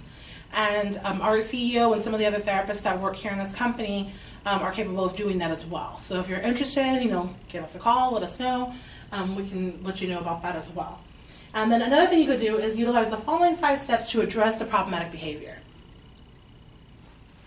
So the first step is understanding your child and their cues. This is really important. We got to get to know our kids, and sometimes it's hard when we just get them. The first few days, we're trying to fill it out, what their likes are, what their dislikes are, getting to know our kids a little bit more. It also takes in asking questions. So talking to the teachers, talking to the therapist, talking to the social worker. If you're in a program or if you're in a communication with the biological parents as well, talk with the biological parents. Ask them questions about their kid. What is your kid like? What normal traditions do they do on an everyday basis? So those are things you can consider and you would want to know about your child. Also, get to know how your child acts when they're tired, hungry, hot, overwhelmed by their surroundings. Sometimes if you take a child into a very busy situation or overwhelming situation, they may be very still, but if you watch their eyes, if they're like this, looking around, eyes wide open, it's overwhelming for them. They may not show it with the rest of their body, but their eyes will say it all. So keep in mind, hey, maybe I need to take them out of here into a different area to calm them down. So those are things to consider. Pay attention to how you feel. So if you're hot, if you're tired, if you're overwhelmed, if you're running around all day and you're exhausted, your kid probably is too. And so if they're feeling that way, they're probably not going to be able to manage their behaviors very well. So the first step is just understanding those cues. Any comments, questions, ideas? I agree with that. And sometimes the workers, they want to schedule back to back. Yeah. And I have to tell them, like, Lord, like, that is a lot. And I'm exhausted and tired. I'm hot, my wig coming off. And they want to just go back to back. And I have to tell them, like, and then they get mad. And it's like, look, the kid is not going to be engaged with a lot of what's going on. If you got therapy, and then he has to go have a visit, and then he has to come home, and then we still got homework and chores. They do chores in my house. That point you're making kind of takes us a little bit to number 2. Arrange your child's schedule according to what works best for them. So with those back-to-backs, you got to advocate for your kid. Let your social worker know, hey, after a visit, my kid needs to go home. They don't like to do anything else. I can't take him grocery shopping. I can't take him to another whatever event you need me to do. He has to have time to go home to debrief. Some kids might need to have a physical activity. They need to go to the park right afterwards. You arrange your schedule, the child's schedule, based on their needs. So if you're recognizing that this is too much for them to handle in one day because it's too much for me to handle in one day, we need to rethink that. Because we want to be able to prevent tantrums, prevent problematic behavior, because we're overwhelming the kid with the schedule. So that's one less thing that we have to worry about. Then, of course, advocate for yourself. And it seems like you're doing pretty good about that with the social workers already. So thank you. Interrupting the negative behavior before it starts. If there's a situation, if your child is struggling, let's say, for example, the heat outside. If you're at an event, it's outside, it's 105, your child's not having it, they can't stand the heat, but there's nothing you can do to change the fact that it's hot, or you can't leave at that moment for whatever reason, empathize with your child. Let them know, like, look, I know, I'm so sorry, I know it's so hot, I feel for you, I am the same way right now. And if you can give them a time frame, it's even better. If you can be like, look, we just got to be here for 15 more minutes, set the timer on your phone, show them so they can watch that, that can help them keep it together until you get out of there. So that's one way you can handle that. But ultimately, what I want you to try to do is just connect with them, let them know, I know what you're feeling right now. I can't change it, but I'm here and I understand. What about negative behaviors after seeing their biological parents? So one time I had to drive from Madera all the way here to Fresno, and the child was going to meet her mom at a park over by Fresno City College, and it was 105 degrees outside. Ooh. And they had to stay out there for an hour and a half. Yeah, that's not okay. And, you know, I waited for them in the car because there was a social worker with them. But, I mean, I can't even imagine. That little girl was so distraught and tired, and it just wasn't even right. But even so, you know, sometimes I've gotten kids back and they're just all grumpy, and you know, their parents give them all kinds of sugar in one case, which I understand they want to be, you know, They see their want to make kids them happy during and their want to make visits. them happy. I understand that. But what do you do about that? How can you set it up? So it's definitely dependent on the kid, you know, depending on what your kid needs. Let's say that they do get all hyper after a visit, you know that they get fed candy like crazy. Well, what do you want them to do? You want them to burn through that energy. You don't want to take them to a setting to where they're going to have to sit and be calm for however long. Maybe you can take them somewhere where they can have activity like that. With a kid that's out in the heat, obviously that's something that I would probably try to advocate to the social worker, like, hey, can you take them indoors somewhere, the library, somewhere where they're in the cool, because that's too hot for a kid to be out there. Yeah, she wasn't having it. I told her that. Yeah. But I'm just talking about just tantrums. I Yeah. get tantrums after. And a lot of it's because the kid afterwards might need a different. Every kid's different. So some kids right afterwards, like you said, they're hyped up. If you try to get them to be in a situation where they need to calm down, they may tantrum. So accommodate for that. Okay. Understanding, plan ahead, and interrupt it before it happens. So tantrums, the big thing is preventative stuff. Recognize what triggers it. If you know it happens after every visit, what is it that you need to put in place in between, right after the visit, to help them not get to that point? And that's by knowing your kid. One of my friends who's a foster parent said she has a box that she keeps in the car, so that when they're going home, the kid can play with it, but only that box, you know, like Good. whatever toys are in that box, only For right after visits? Right, what do you think about that? Does that work well for that kid? Yeah, she seems to Then think that yeah, works. it's not me, it's her. But Yeah, see, what you got to think about is with every kid in every situation is going to be a little bit different, but by knowing your child and then putting something in place that you know will help your child is really the key to preventing that tantrum. Right now, I want you to learn the concept of that, but ultimately you're going to do it based on your kid and what you know about your kid.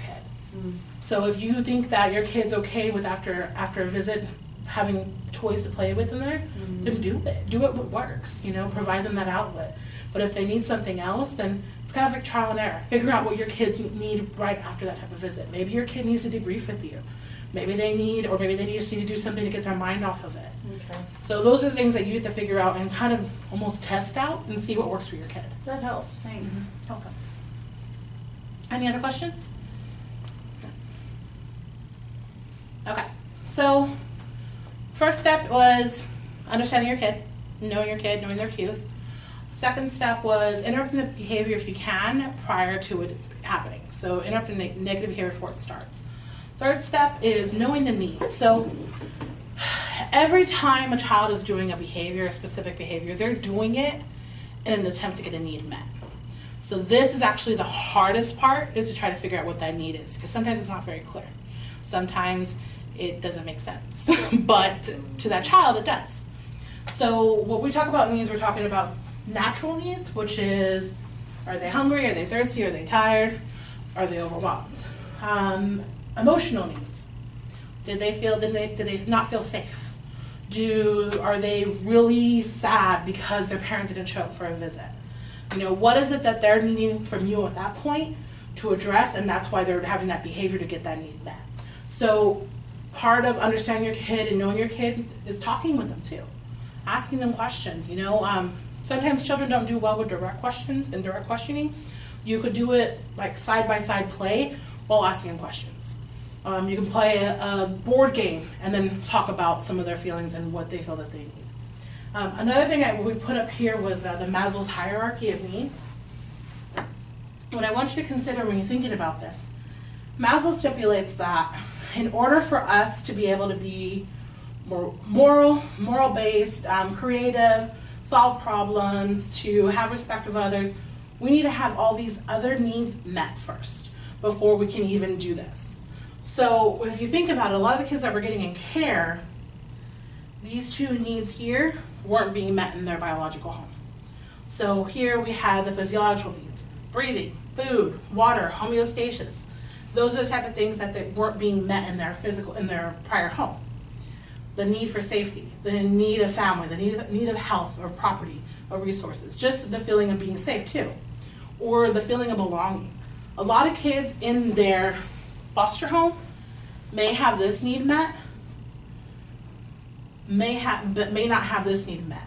So if they're not feeling safe because of that sense of safety, they're not going to get to a point where they feel like they belong in the home. they're not going to feel like they're a part of the family. They're going to continue feeling like they're an outsider. If you can get to this point, then you can start looking at getting them to respect others or to receive respect by others. So that's kind of how this works out. We expect our kids to be a peer without them having this met. So we just need to understand that and how it works for them, and making sure that all their basic needs are met first before we start expecting more from them. Do you guys have questions about this one? Okay, so step 4 is addressing the behavior. So even though we want to meet a need, even though we know that they're doing that behavior in order to have that need met, ultimately the behavior is not okay. So we still need to address the behavior. We're not going to let them get a free pass. We still need to address it. Now, through addressing, we need to do it after the need is met. So we can't tell a kid when they're tantruming because they're hungry that we need you to stop doing that. That's not okay for you to act that way. You need to do it differently next time. They're not going to get that. We need to feed them first. Once they calm down at that point, then we talk about it. What could we do differently next time? You know, we know it's not okay for you to go on the floor and throw your head on the floor and hit yourself. We're afraid for you. We don't want you to get hurt. I don't want anybody else to get hurt. And then you start thinking about, you know, what can we do to solve that better next time? So addressing the behavior is doing just that. You're going to separate the behavior from the child. So you're not going to talk to the child as in, you are being bad, you don't know what you're doing. You're not going to talk to the child in that stance. You're going to say that the behavior itself wasn't okay. The hitting, the lying, the tantrum, that separated from the child was the unacceptable part, not the child itself. And you also want to decide, is this going to be a teaching moment or punishment moment or both? Because you can teach and provide consequences at the same time, but some things just may need to be taught. Sometimes these kids don't have other alternatives or they don't know how to behave. So if you teach them another alternative, they can have a chance to do differently next time. And of course, step 5, we touched a little bit on it, learn from the behavior. So we're going to learn, what did we miss? What was it that we didn't quite see beforehand to where we could have interrupted this before it started?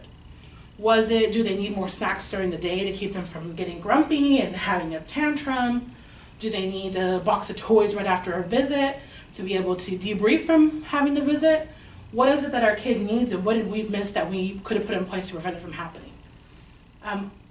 For children, the older kids, we can actually engage them to problem solve as well.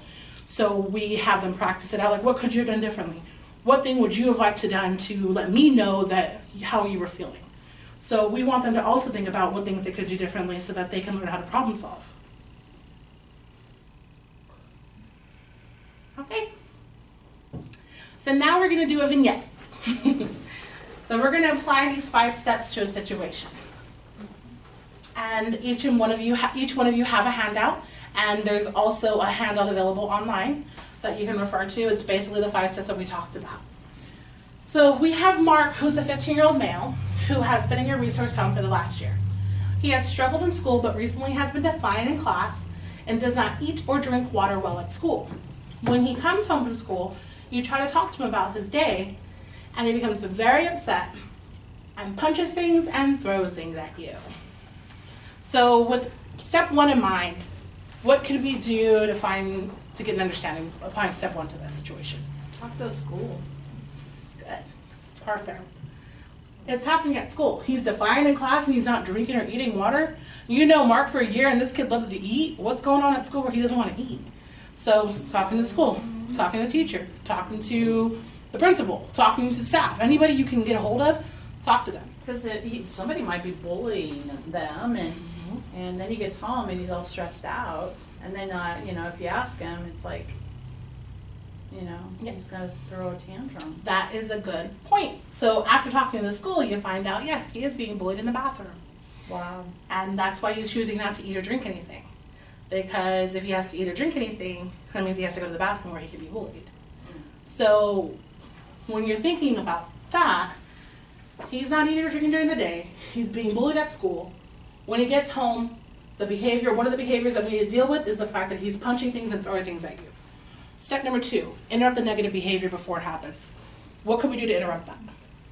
Feed him first. Good. If this kid loves to eat and he's not eating at school or drinking anything, he's hangry. So we need to give him some food. So once he gets home, boom, snack, water, ready to go. Step back, hey, go ahead and eat, and we'll talk in a little bit. Let him get his need met before you start talking about what's going on. So after you give him food, he's okay, now he's a little settled down when it comes to that. You want to talk to him a little bit about what's going on at school. If he doesn't want to talk about it, explain, like, look, I know, I talked to the teachers, I know what's going on, you're going to handle it. So basically, you could either call the school, try to make arrangements, let's say that it happens during lunchtime in the bathroom, maybe make arrangements with the teachers, allow him to go to the bathroom during class time. Or maybe they can interrupt the bullying altogether. Maybe they can have security guards going into the bathroom on a regular basis to get kids out of there that don't need to be there. So those are things that you can do to try to help his need at school to be met, which is the need to feel safe. He doesn't feel safe at school. We need to make sure he feels safe at school, and we need to make sure that his natural needs are being met. And another thing with that, in my experience with, the kiddos, and I've had, teenagers in my home as well, is the schools, they need to do a better job with handling the whole bullying issue, because that's becoming like, really huge, and they just a lot of times ignore it, and they just say, oh, well, little Johnny is, having issues at home. Okay, but little Johnny is bringing the issues to school, and he's picking on the other kids, and then that, affects their learning. So it's like, what can they do to help little Johnny to keep him from influencing and bullying other kids? Amen. So definitely, it takes the schools an opportunity to be creative about handling bullying in their environment. One thing as resource parents is that we got to be our kids' advocate. Right. So we got to make sure to keep following up with the school to make sure that it's addressed, and keep following up with Mark. Hey, did they do what they were supposed to do? Did they go have security continue to check the bathrooms to where you can go safely now? If they didn't do that, then we follow up, because kids shouldn't be hanging out in the bathrooms. I remember when I was in high school, security would go and be like, hey, oh, what's going on there? You've been over here too long. Because kids shouldn't be. I've seen kids hang out in there for periods and periods hanging out in the bathroom. It's just a weird thing. Kids and then they be smoking in there too. Exactly. Exactly. No business. You have no business in the bathroom that long. So by providing him food, by trying to work with the school to make him safe at school, you're meeting the needs. So we're doing step 3. So when it comes to step 4, we're still going to address the fact that he punched and threw things. That wasn't okay. That behavior wasn't okay. We understand why you were doing it, but that's not okay. So you're still going to get grounded. You're still not going to have your Xbox or whatever your punishment's going to be. You can still do that. But then also provide him an alternative for the future. What could you do next time? We could maybe, just as a precaution, always have a snack ready for you after school. But what could you do next time to let us know what's going on at school? And maybe he could be like, oh, I want to write a letter. Maybe I'll write a letter next time I think something's going on if he doesn't want to talk to you directly. Just whatever ideas he has or whatever ideas you have. And that's how you'd be applying step 5. Do you guys have any questions about this? Okay. 10 cents. Let me see. 4:05. Okay, so we are going to do one more 10-minute break. This will be our last 10-minute break. So we'll give it 10 minutes.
Okay. So that's going to be the end of our last break. What we're going to do now is another video. This is also by Karen Purvis from the earlier video.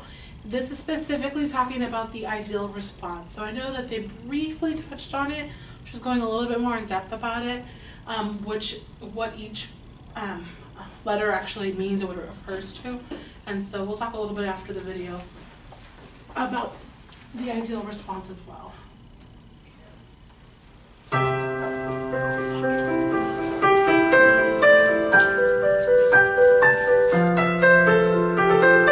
We've developed in our work an acronym to guide parents. It's the ideal response for discipline. I stands for immediate.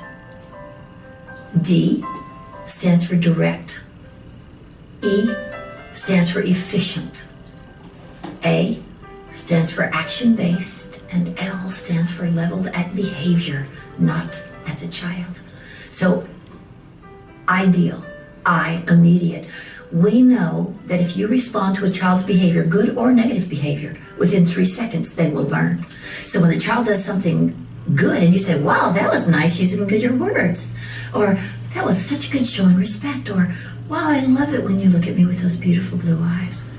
When we do that within 3 seconds, or when a child needs to be redirected and they say something harsh and we say, well, let's try it again. If we say it immediately, we know from brain research, a child will learn. If we do it direct, we ask parents to be within 3 feet of your children. That's where I could reach out and touch my child. So direct means that when I talk to my child and I say, tell me about your day, I'm going to be my body poised towards their body and my eyes and my full attention to them. I am fully present to that child and I'm asking them to be present to me. My eyes are there for them. I might reach and touch their shoulder. That child's going to connect to me. Also, when I need to redirect a child or correct a child or even discipline a child, I may say, give me 2 hands. Now, do you want to try that with respect? I'm not going to lob words at the child. Hey, go make your bed. Hey, stop doing that. I'm going to go to the child or bring the child to myself. And I'm going to be immediate and direct. I'm going to be efficient. We have a lot of parents who are going after a mosquito with an elephant gun. So the child does something minor and the parent overreacts or reacts too harshly. And so what we say is be efficient. And we actually use what we call levels of response. And so we have 4 levels of response. And a low level response, the child might say, I'm not doing that. And you might say to the child, are you asking me or telling me? Oh, could I please not do that? Okay, that was good asking. So I can use playful engagement to redirect a child most of the time. And then if a child moves on into, well, I'm telling you, I'm going to do that. And I might use choices. Sweetheart, you've got 2 choices. Now, again, I'm immediate and direct. You've got 2 choices. You can either color with the pencils or color with the crayons, but you can't use the markers. If that was what the child was saying, for example. So I might use choices. Then I might use compromises. And actually, in terms of being efficient, some parents find it's counterintuitive because something that we do, a child might say, you're stupid and you're ugly and I hate you and I'm not going to the library. Or I'm not going to bed. And they've just done all this mouthy stuff. Well, they look like a pretty high challenge. I'd call that a level 3 challenge. But I might be able to meet that level 3 challenge without starting a nuclear race. I might be able to say, if you're asking for a compromise, try it again and give me good words. And the parent will say, well, why would you give that kid that was mouthy a compromise? And I would say, because my goal is to give that child voice and to connect with them and to do shared problem solving with them. So the child might go like, okay, could I please not go to the library? It's really boring. Well, sure, that was good using your words. Thanks for using those good words with me. In every case, I've been efficient. I haven't used force. I don't need force. I have relationship. So our discipline style on the ideal response is immediate, direct, efficient, action-based. We know from brain research that there's something called a sensory neuromotor loop. What it just means in common terms is if I do the thing I heard about, I have a body memory for it. And so when a child does the wrong thing, they have a body memory for the wrong thing. And my goal as a person who wants to connect and empower my child, I want to give my child the body memory for the right thing. So when a child, if I've got something in my hand and a child grabs a pencil out of my hand, I say, whoa, stop. Put that back here now. Now my voice may change, my demeanor will change, my words get slower. I am no nonsense about this kind of behavior. I'm not permissive about bad behavior. But I have a goal to reconnect and to guide this child to empower them. And so I say to that child, put it here, now. Now I don't take it back from them. I want them to have body memory to give it to me. So I say, here, now. And if the child resists, I might wait. I'm counting to myself because I know my children are slower to respond because their brains are different. So inside I'm going 1, 2, 3. Here, now. And so I'm slower in my voice, a little bit louder, a little bit lower in my tone, and my cadence is slowed. And the child puts that in my hand. Now I'll say, thank you. Now, do you want my pencil? If the child says yes, I'll say, give me good words and ask for it. And they'll say, Mom, can I use the pencil? Or Miss Karen, can I use the pencil? Whatever child it is. I'll say, of course you can. That was great asking. Here you go. Give me 5. Now, that child has the motor memory for doing the right thing. And now, the path that was to the right thing. Now, when we start out, and I just have to be honest, I understand with the parents, the path to the negative behavior might be a 8-lane freeway. And the path to the behavior you want might be a little machete chopped jungle vine bridge somewhere in the dense forest. But every time my child practices with me, action-based practice with me, they chop away some more vine, and this little jungle path can also become a freeway. And the last thing in our ideal response is clearly leveled at behavior, not at the child. So when it's over, I want 3 things. I want the behavior to be changed or corrected. I want the child to be more connected to me than they were before. And I want the child to be content because they succeeded. And I know that I'll be content because I helped them.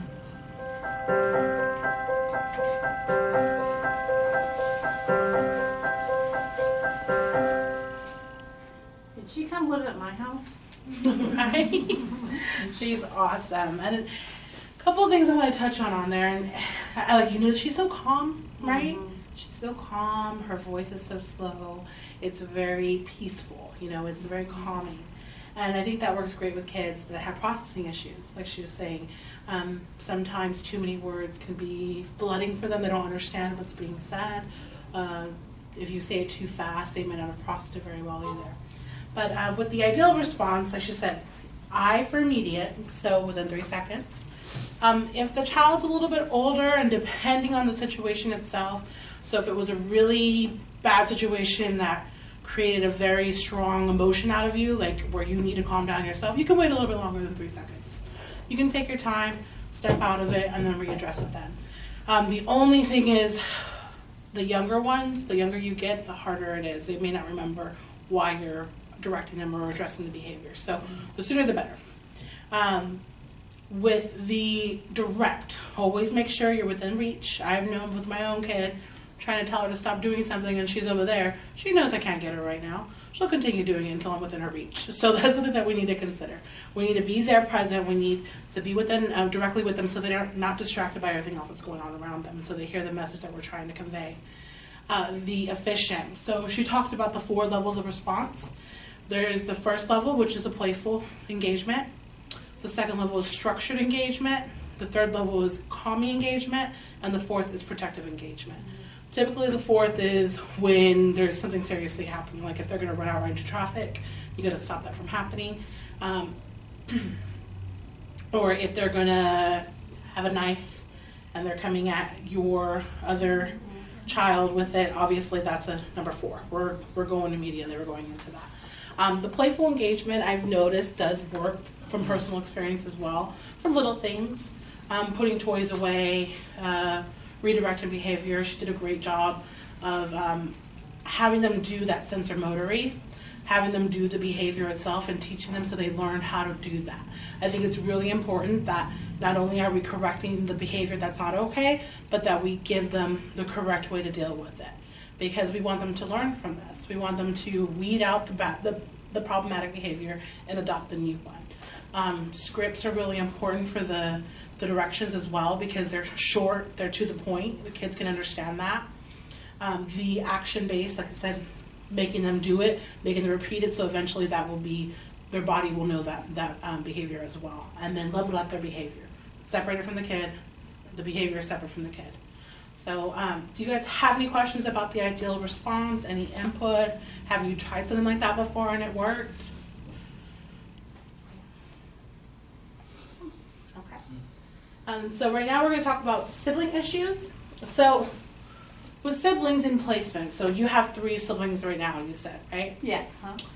You got to understand that even with biological siblings, their upbringings may be very different, even if they're in the same home.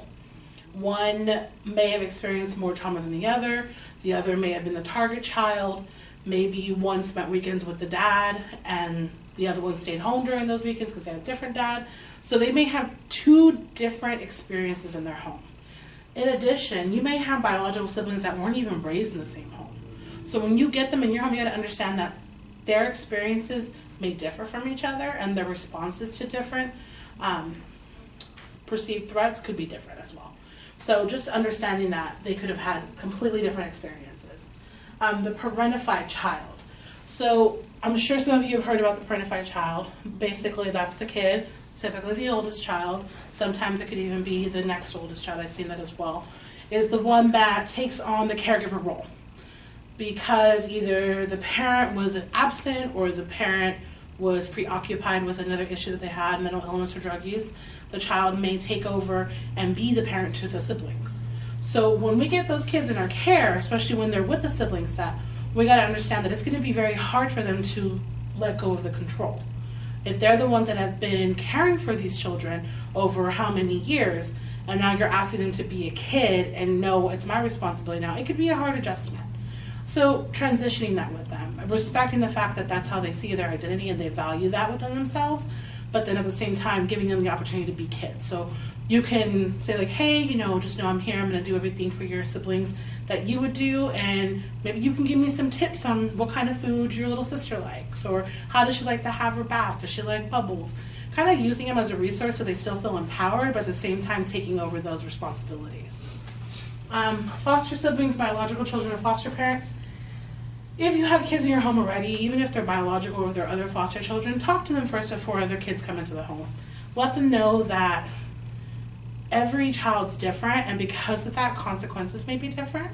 So when you're disciplining, you might give little Johnny different consequences than little Sally. And that could be because of their age difference, it could be because of their capabilities, but ultimately they still have a consequence for a certain behavior. So just kind of explain to them that things may not always appear fair, but ultimately you're doing it based on their abilities and their needs. You guys have any questions, any comments about that? The 3 that I have, the oldest has the developmental delay. The second one is the parentified child. And it's a real power struggle in a sense because she gets upset if I'm being like the parent, and she'll tell me, no, she likes this, or no, he likes that. And so I've actually had to set her down and say, I got it. I'm okay, you rest. You don't have to worry about this anymore. And it took a long time. Yeah. She still kind of will look up when I say something when I'm correcting the youngest or the oldest, but she's not quite as adamant. So I guess in her home, I don't know, would you say that she was the one that while her parents were doing what they were doing, she was taking care of them? Is that what? Yeah, that's definitely a parentified child. And I think you hit on a good point. Not only, so now she's doing a little bit better about that, but in that situation though, we're not only asking that child to learn how to trust that you're going to meet her needs, but also learn to trust that you're going to meet her siblings' needs. That you're capable of taking on that extra role on top of being able to care for her too. And that's definitely a huge struggle, and I'm glad that you sat down and talked with her to reassure her that, and your actions themselves are a constant reinforcement to that, because every time you show that you're consistently caring for her siblings' needs and her needs is a reinforcement that you've got this and she can back off. She can be okay. Thank you for sharing that. So behavior is most difficult for you to calmly address. Behavior is often identified by foster parents and social workers.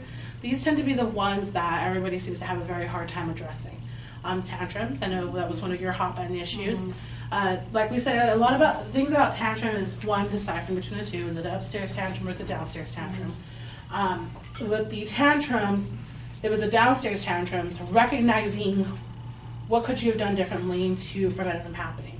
If you, whatever the situation is, just make sure it's a lot of preventative stuff, making sure you can prevent it before it happens. You're not going to be able to prevent every tantrum, but you can try to prevent maybe 50% of them.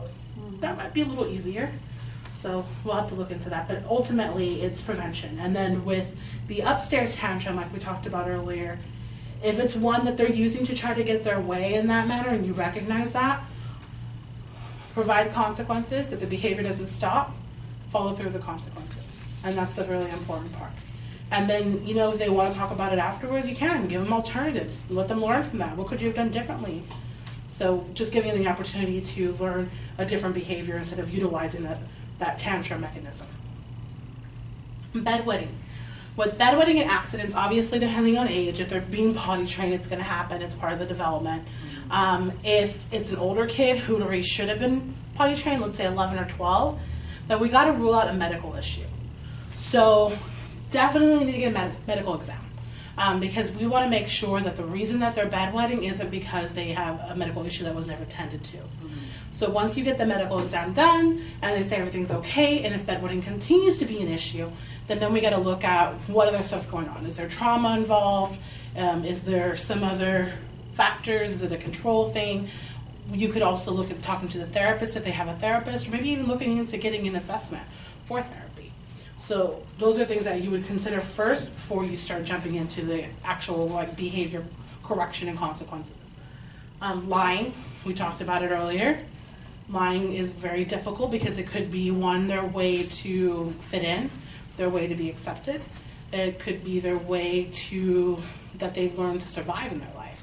You know, that's the strategy that they're using now to just get by and to get their basic needs.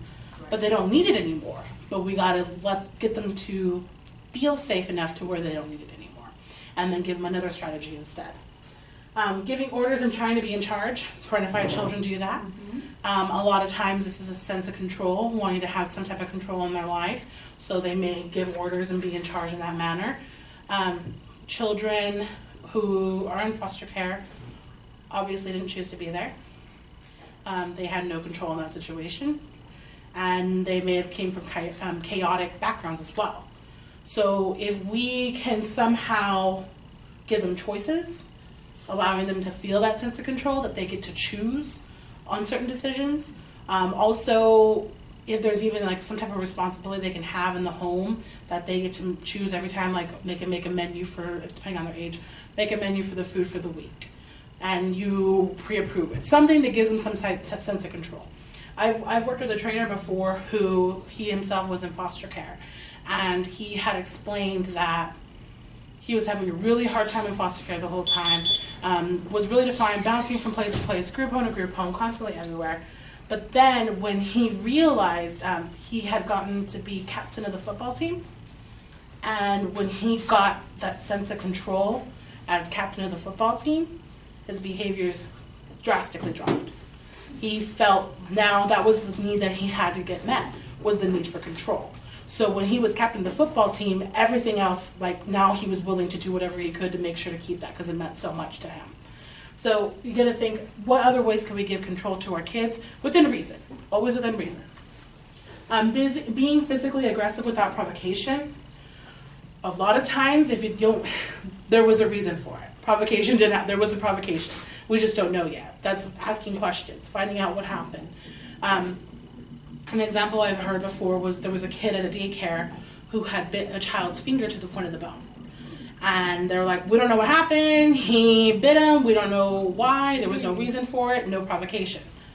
However, through questioning, asking what's going on, an hour before that, that other kid took his toy. So in his head, even though it was a whole hour, he remembered, you took my toy. So when he had the opportunity, he bit him.